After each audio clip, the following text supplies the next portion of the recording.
ইয়া আইয়ুহাল্লাযীনা আমানু, আল্লাহ তাআলা বলেন হে ঈমানদারগণ, কুতিবা আলাইকুমুস সিয়াম, তোমাদের উপরে রোজা ফরজ করা হলো, কামা কুতিবা আলাল্লাযীনা মিন ক্বাবলিকুম, যেমনটি ফরজ করা হয়েছিল তোমাদের পূর্ববর্তীদের উপর, লাআল্লাকুম তাত্তাকুন, যেন তোমরা মুত্তাকি হতে পারো। এই হলো আয়াতের তর্জমা। চারটা বাক্য এখানে আলাদা আলাদা, চারটা কথা আর কি এই এক আয়াত। ওটা তাফসীরুল কোরআন মাহফিল না, এই জন্য বুঝাই দিছি, অল্প কথায় বুঝাই। চারটা কথা এখানে। এক নাম্বার, হে ঈমানদারগণ, ইয়া আইয়ুহাল্লাযীনা আমানু, এটা একটা কথা। দুই, তোমাদের উপরে রোজা ফরজ করা হলো, কুতিবা আলাইকুমুস সিয়াম, এই দুই। তিন, যেমনটি ফরজ করা হয়েছিল তোমাদের পূর্ববর্তীগণের উপর, কামা কুতিবা আলাল্লাযীনা মিন ক্বাবলিকুম। চার, উদ্দেশ্য লাআল্লাকুম তাত্তাকুন, যেন তোমরা সকলেই এই রমজান রোজার মাধ্যমে মুত্তাকি হতে পারো। তো কয়টা কথা হলো ভাই? চারটা। এক নম্বর কথা হলো ইয়া আইয়ুহাল্লাযীনা আমানু, হে ঈমানদারগণ। এই শব্দ বলে আল্লাহ তাআলা কোরআনুল কারীমে মোট 89 বার, তাফসীরে মাআরিফুল কোরআনে আছে 89 বার, মানে 8 9 কত বলেন না, 89। এই 89 বার আল্লাহ তাআলা মোট কোরআনুল কারীমের মধ্যে এই শব্দটা বলে আমাদেরকে ডাক দিয়েছে, ইয়া আইয়ুহাল্লাযীনা আমানু, হে ঈমানদারগণ। এই শব্দটি কোরআনে 89 বার আছে। এইটা বলে মহান আল্লাহ পাক রব্বুল আলামিন আমাদেরকে ডাক দিয়েছে। তাহলে ডাক দিলেন কে? বলেন না কে? হ্যাঁ, ডাকলো কাকে? আমাকে। কাকে? না না, আমাদেরকে না, আমাকে। হয় আমার জন্য চিন্তা বাদ দিলাম, আমরা আমাদের কাকে ডাকছে? আমাকে ডাকছে, আমাকে, আমাকে ডাকছে। তাহলে ডাক দিলেন মহান আল্লাহ, ডাকলেন আমাকে। কতবার ডাকলেন আমাকে? 89 বার। 89 বার পুরা কোরআনে আল্লাহ তাআলা আমাদেরকে ডাকে। তাফসীরে ইবনে কাসিরের মধ্যে আছে আল্লাহ পাক রব্বুল আলামিন আমাদের নবীর আগে যত নবী ছিলেন, হযরত আদম আলাইহিস সালাম থেকে নিয়ে ঈসা নবী পর্যন্ত, কোন নবীর আমলে ওই নবীদের উপরে যারা ঈমান আনতো, ওই সময় যারা ঈমানদার উম্মত ছিল, তাদেরকে কোনদিন আল্লাহ তাআলা এই শব্দ দিয়ে ডাকেন না। ইতিপূর্বে সর্বপ্রথম আখিরি নবী আমাদের নবী সাল্লাল্লাহু আলাইহি ওয়াসাল্লামের ভালোবাসায় আল্লাহ তাআলা বললেন, বন্ধু, সব নবীর ঈমানদারকে আমি আল্লাহ যে শব্দে ডাকেছি, আপনার উম্মতকে আমি ভিন্ন শব্দে, নতুন আন্দাজে আমি ডাক দিচ্ছি। এটা আমাদের প্রতি আল্লাহ তাআলার চূড়ান্ত ভালোবাসা, শরাফাতুল উম্মাতিল মুহাম্মাদিয়্যা। এটা উম্মতে মুহাম্মাদির শরাফত, মর্যাদা, যে আমাদের নবীর কারণে আল্লাহ তাআলা আমাদেরকেও ভিন্ন শব্দে ডাক দিয়েছে। কোরআন শরীফের মধ্যে আছে 25 জন নবীর নাম। সব নবীর নাম যাদের নাম আছে কোরআনে, আল্লাহ ওই নবীদেরকে ডাক দিছে কথা বলার জন্য। বিভিন্ন সময় নবীদেরকে আল্লাহ তাআলা নাম ধরে ধরে ডাক দিছে। ইয়া আদম, এই কোরআন শরীফের শব্দ, হে আদম। ইয়া নূহ, হে নূহ। ইয়া ইব্রাহিম, হে ইব্রাহিম। ইয়া মূসা, হে মূসা। ইয়া ঈসা, হে ঈসা। ইয়া জাকারিয়া, হে জাকারিয়া। ইয়া ইয়াহইয়া, হে ইয়াহইয়া। এগুলো নবীদের নাম। নবীদেরকে নাম ধরে ধরে আল্লাহ ডাক দিয়ে কথা বলছেন। কিন্তু পুরা কোরআনুল কারীমে আল্লাহ তাআলা বলেন, বন্ধু, আপনার বেলায় আয়েশা, আপনি আমার আখিরি বন্ধু, আপনি আমার কলিজার টুকরা, আপনি আমার হাবিব, আপনি আমার মাহবুব, আপনি আমার সবচেয়ে প্রিয় বন্ধু। পুরা কোরআনে আল্লাহ তাআলা 23 বছরে একবার, একদিনের জন্য হে মুহাম্মদ, ইয়া মুহাম্মদ বলে একবারও ডাকেন না।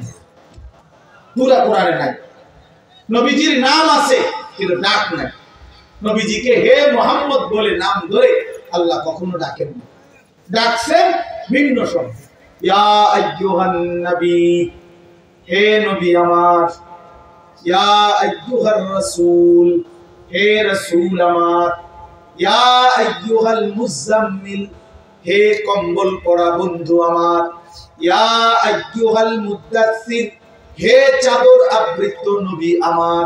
কখনো চাদর পরা নবী, কখনো কম্বল পরা নবী, কখনো হে নবী আমার, হে রাসূল আমার, এভাবে ডাকছে।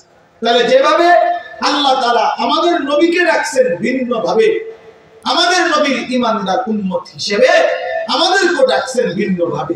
আর সেই ভিন্নতাটাই হলো ইয়া আইয়ুহাল্লাযীনা আমানু। এইজন্য তাফসীর ইবনে কাসিরের মধ্যে লিখছে, যেখানে আল্লাহ তাআলা ডাকছেন হে ঈমানদারগণ, খোদার কসম, ওইখানেই আল্লাহ তাআলা উদ্দেশ্য নিছেন যে মুমিন তুমি আমার বন্ধু, অতএব আমি যেন ডাক দিলাম হে আমার বন্ধুগণ। সুবহানাল্লাহ। এজন্য হে মুমিনগণ, হে ঈমানদারগণ, এই কথার অর্থ হলো হে আমার বন্ধুগণ, বন্ধুগণ। এজন্য প্রতিটা মুমিন আল্লাহর বন্ধু, আল্লাহর বন্ধু মুমিন, মুমিনের বন্ধু আল্লাহ, আল্লাহ। অতএব বাফামা, এবার আমি একটা কথা ছোট্ট বলতে চাই নওজোয়ান ভাই সবাইকে, পর্দার আড়ালের মা বোন আপনাদেরকেও, বাবারা আপনাদেরকেও, আমাকেও, উসিকুম ওয়া ইয়া, আপনাদেরকেও বলছি আমাকেও বলছি, একটা ইনসাফের সাথে বলে দেখেন।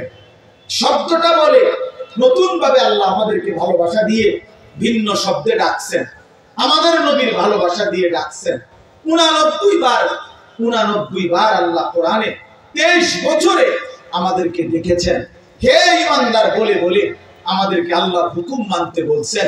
হে ঈমানদার বলে বলে আল্লাহ তাআলা আমাদেরকে গুনাহ ছেড়ে দিতে বলছেন। এবার ইনসাফের সাথে একটা বার বলেন যে আল্লাহ পাক 89 বার বললেন, মহব্বত করে বললেন, নতুন শব্দে বললেন, ভালোবাসার সবটুকু দিয়ে বন্ধু বানিয়ে ডাক দিলেন।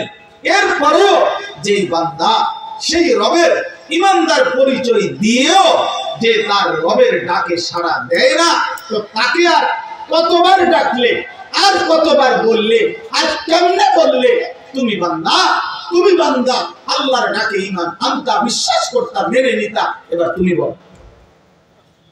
আমি জানতে চাই নওজোয়ান, তোমরা যারা নামাজ পড়ো না, তোমরা যারা 5 ওয়াক্ত নামাজ পড়ো না, তোমরা যারা খোদার 365 দিনে এক বছরে কোনদিন ফজরের নামাজ পড়ো নাই, এই নওজোয়ান, তোর মাওলা, তোর আল্লাহ তোরে আর কতবার ডাকলে তুমি সিজদা দিতে? বলো না ফরমান, বলো না ফরমান। যাদের কপালে সিজদা নাই বলো না ফরমান, বলো আল্লাহ কতবার ডাকতো তোমাকে? কোরআন শরীফে আছে ফাবিআইয়ি হাদিসিন বাদাহু ইউমিনুন।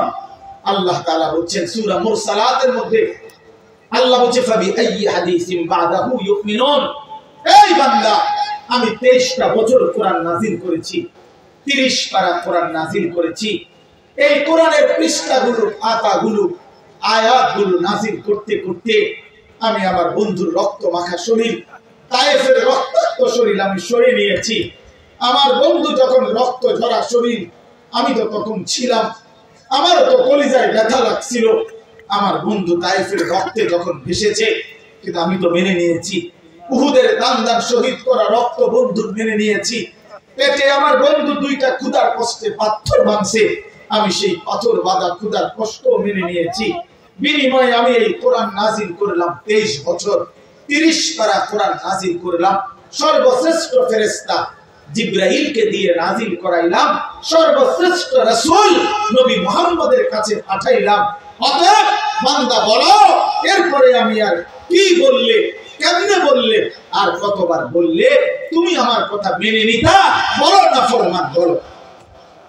ওই বেহায়া নারীকে বলেন, ওই বেপরদা নারীকে বলেন, যেই কন্যা, যেই মেয়ে, যেই মা, যেই বোন গত 20 বছর ধরে, গত 15 বছর ধরে, গত 10 বছর ধরে বেপরদার জিন্দেগি চলতেছে, পরের ছেলেকে রাস্তার বখাটে দুশ্চরিত্র লম্পটকে যে তার শরীর, যে তার যৌবন, যে তার শরীর দেখায়, এই বেহায়া বেপরদা এই অসভ্য নারীকে বলো যে তোর আল্লাহ আর কতবার বললে তুই পর্দা করতি? নাফরমান নারী বল, বলো। সুদখোর যারা আজকে 30 বছর সুদ খাচ্ছেন। এই হারামখোর, তোরে আর কতবার বললে তুই সুদ ছাড়তি না ফরমা? বল হারামখোর, বল সুদখোর, বল এই ঘুষখোর বাটপার, বল ঘুষখোর। আর কতবার তোর আল্লাহ নিষেধ করলে তুই ঘুষ ছাড়তি বেঈমান? ঘটনাটা কি? কতবার বলতো তোমার আল্লাহ? তুমি মুসলমান না, তুমি মুমিন না, তুমি মায়ের দুধ খাও না, তুমি ইমানদারের পরিচয় দাও কেন? তুমি তো লেখলা ভোটার আইডি কার্ডে তোমার ধর্ম ইসলাম, তুমি তো জন্ম নিবন্ধন সনদে লেখলা তোমার ধর্ম ইসলাম, তুমি তো তোমার বায়োডাটার মধ্যে বারবার পরিচয় দিতে গিয়ে তুমি তো লেখলা ইসলাম। তাইলে বেঈমান মুসলমান লেখলে কেন, সেজদা দিলি না কেন? বলো বলো ছেলে, আরে বাটপার বলো, লিখলি কেন, পরিচয় দিলা কেন? তাহলে এফিডেভিট করো, ছেড়ে দাও মুসলিম পরিচয়, বলো রাজপথে দাঁড়িয়ে, নাহলে এখানে বলো। আজকে প্রচার হইল বেশি, কো এনাই সরকার এলাকাবাসী, আপনারা আমারে ভুল করবেন না। আপনারা তো দেখছেন আমি সেজদা দেই না, আমি নামাজ পড়ি না, আমি হালাল খাই না, আমার ঘরে নাচ গান চলতেছে, আমার মেয়ে বেপর্দা, আমার স্ত্রী বেপর্দা, আমার ছেলে নামাজ পড়ে না, আমি সুদের সাথে আছি, আমি কিস্তি ছাড়া জিন্দেগি চালাই না, বিড়ি সিগারেট ছাড়া জীবন চালাই না, নাচ গান ছাড়া জীবন চালাই না। মূলত কারণ হইল আমি ইসলামের পরিচয় দিতে লজ্জাবোধ করি। আসলেই আমি মুসলিম পরিচয় দিতে লজ্জিত। এটা বলো, এখন দাঁড়ায় বলো, এখন বলো না তুমি।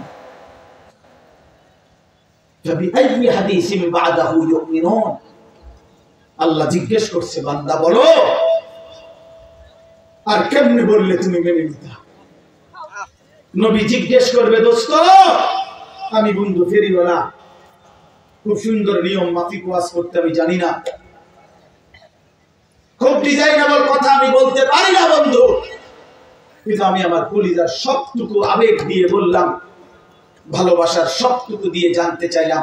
আমি বললাম, দোস্ত নওজোয়ান, পর্দার আড়ালের মা বোন, খোদার কসম নবীজি হাসরের ময়দানে উম্মতের আমলনামা নবী দেখবে, সুপারিশের আগে আমলনামা দেখাইতে হবে, ফাইল জমা দিতে হবে নবীজির কাছে। ইয়া রাসূলুল্লাহ, যে আমি আনিসুর রহমান আশরাফি, এটা আমার ফাইল, আপনি আমার জন্য একটু সুপারিশ করেন। আল্লাহর নবী সেটা দেখবে খোদার 30 বছরে কোনো দিন ফজরের নামাজ পড়ে না, 365 দিনে কোনো ফজরের নামাজ নাই, 30 বছর ধরে মিথ্যাই বলছে, 30 বছর ধরে সুদ খাইছে, 30 বছর ধরে ঘুষ খাইছে, আজীবন কিস্তির টাকা দিয়ে জিন্দেগি কাটাইছে, 60 বছর বয়স এখনো বিড়ি সিগারেট মুখে, 60 বছর পর্যন্ত বিড়ি সিগারেট খাইয়া গেছে, 60 বছর পর্যন্ত গালি ছাড়া কোন একটা কথা বলে নাই, চা দোকানের নর্তকীর দেখা ছাড়া দিন কাটে নাই, সময় কাটে নাই। নারী দেখবে যে বছরের পর বছর বেপর্দা, একটা পূর্ণ রমজান গেছে, আল্লাহ ডাকতেছে মহিলাটাকে, হে আমার বান্দি রহমত নাও, মাগফিরাত নাও। শেষ দশকে আল্লাহ ডেকে বলে, আমার ইমানদার বান্দি নাও, জাহান্নাম থেকে মুক্তির পরওয়ানা নাও।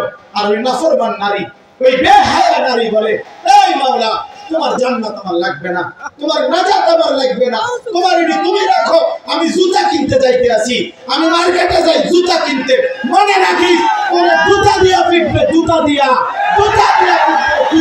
বললাম, বেহায়া নারী মনে রাখিস, তোরে জুতা দিয়া পিটবে, তোরে ফেরেশতা জুতা দিয়া পিটবে।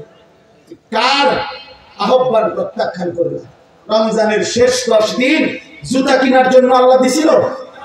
কথা বলেন না কেন? শেষ 10 দিন শাড়ি গহনা কিনবার জন্য আল্লাহ দিছিল?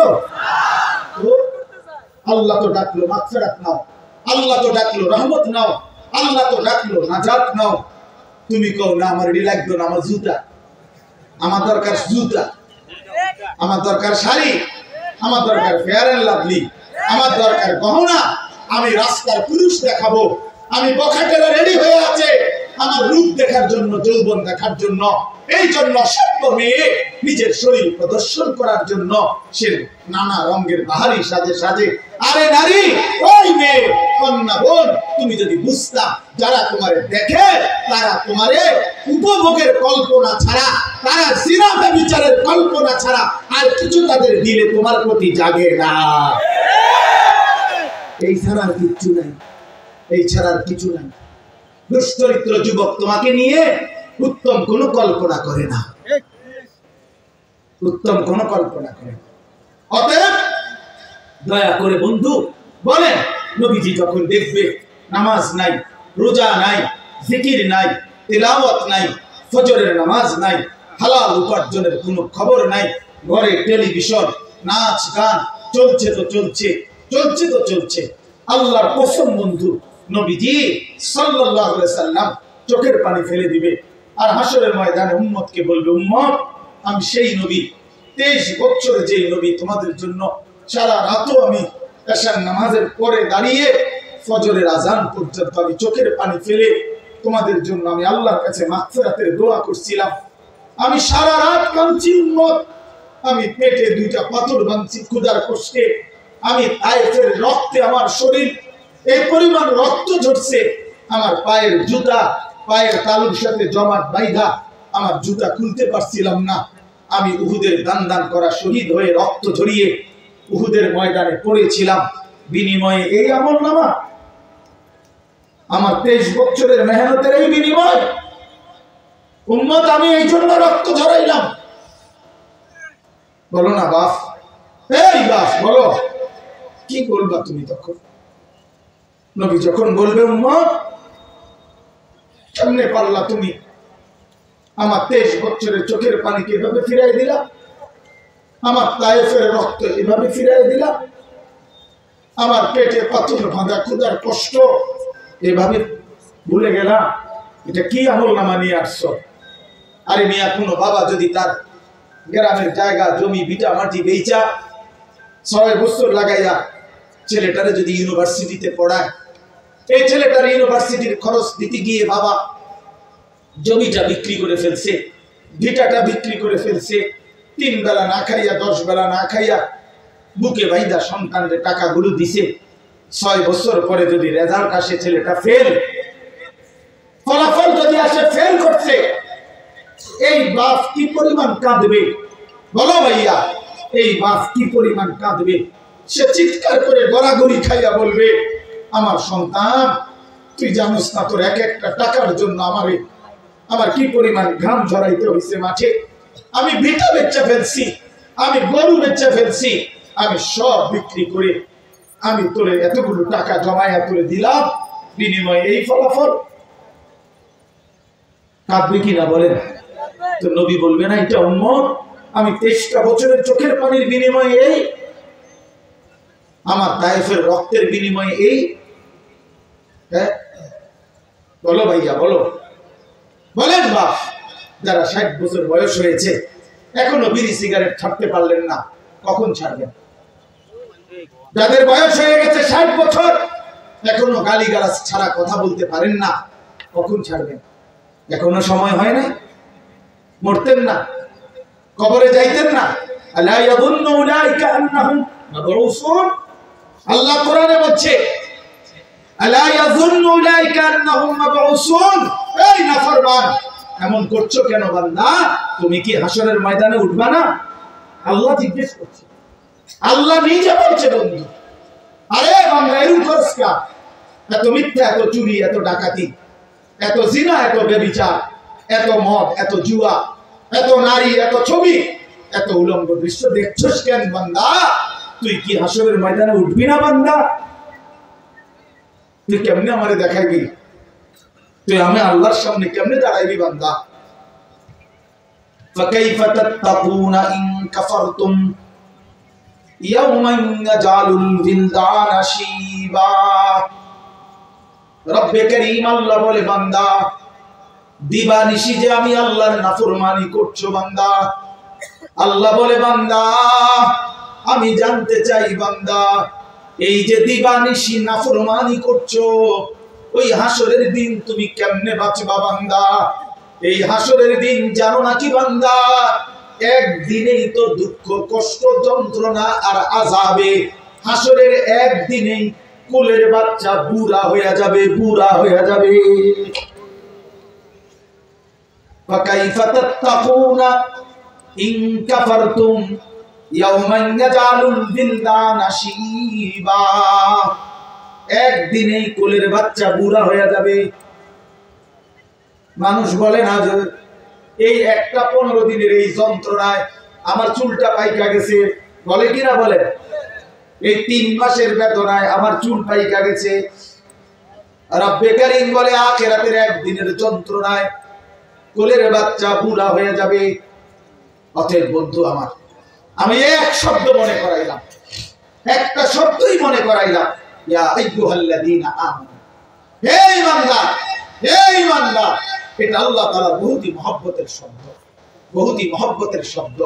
অতএব মা বোন, আমরা শুনেছি অনেক মা বোন বয়ান শুনতে আসছেন, এই জন্য বললাম, এই জন্য বললাম মায়েরা, আমি যদি আপনাদের সন্তানের বয়সী হই, আমি আপনার ছেলে বললাম, কোন বোন আমি তোমার ভাই, আমি তোমারে বললাম বোন, তুমি রমজান মাস বোন আমার, আল্লাহর দোহাই, রমজান আল্লাহর দেওয়া।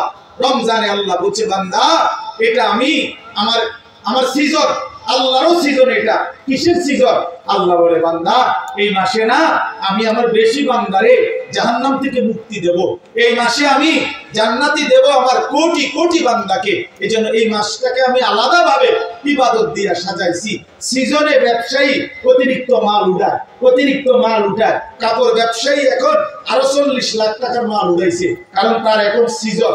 আল্লাহ তাআলা বলে রমজান আমার বান্দাকে মাফ করার সিজন, জাহান্নাম থেকে মুক্তি দেওয়ার সিজন, জান্নাত দেওয়ার সিজন। এজন্য আমি আল্লাহ রমজানে আরো অতিরিক্ত ইবাদত উঠাইলাম। গত 11 মাসের ইবাদত তো ছিলই, নতুন করে 1 মাসের রোজা নতুন ইবাদত দিলাম। ইফতার এটাও ইবাদত, সাহারি এটাও ইবাদত, 20 রাকাত তারাবি এটাও ইবাদত, শেষ দশকের ইতিকাফ এটাও ইবাদত, শেষ দশকের বেজর রাত্রির শবে কদরের তালাশ এগুলো এটাও ইবাদত। আল্লাহ বলে বান্দা অতিরিক্ত আরো ইবাদত দিয়ে রমজানটাকে ইবাদত দিয়ে সাজাইলাম, কোরআন দিয়ে সাজাইলাম, সেজদা দিয়ে সাজাইলাম, নেকি। এবার যদি আল্লাহকে বলে আল্লাহ ইবাদত তো বাড়াইয়া দিলেন, নেকি বাড়াইছি নি, এটা কোন? তা আল্লাহ বলে হাও বান্দা, একটা নফল একটা ফরজের সমান, একটা ফরজ 70টা ফরজের সমান। এক শুরুর দশক রহমত, মাঝখানের দশক মাগফিরাত, শেষ দশক নাজাত। প্রতিদিন মাফ করব, জান্নাতের দরজা খোলা, জাহান্নামের দরজা বন্ধ, শয়তানগুলোকে শেকলে বন্দী। এই সব ব্যবস্থাপনা করে আমি চাই শুধু আমার বান্দা সেজদা দিবে, বন্দিগি করবে, রোজা রাখবে, ইফতার করবে, সাহারি করবে, 20 রাকাত তারাবি করবে, মিথ্যা ছাড়বে, চুরি ছাড়বে, ডাকাতি ছাড়বে, জিনা ব্যভিচার ছাড়বে। আর পুরা রমজান প্রতিদিন আমার বান্দা শুধু জান্নাতেই ঢুকবে, জান্নাতেই ঢুকবে, জান্নাতেই ঢুকবে।